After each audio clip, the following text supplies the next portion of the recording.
So, ayan po yung ginawa nila dito mga tropang truckers dahil tatayan po ito ng panibagong building, ano. So, ayan po yung dalawa nating veteranong operator, Hitachi Bako ng Emerald Builders.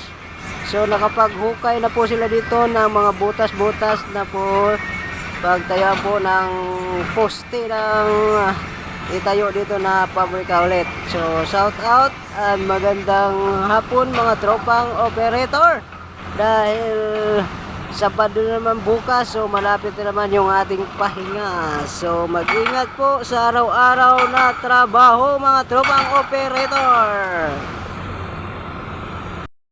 Ito po yung natirang stockpile na lang dito mga tropa, no. So konti na lang po. So ayan, kaya pasundot-sundot lang po yung hakot dito. Ayan. So ganyan na po, sa may bomb truck na po dito nakabang dahil sa pagbubuhat ng mga bakal mga tropa. So ayan. So good afternoon ulit.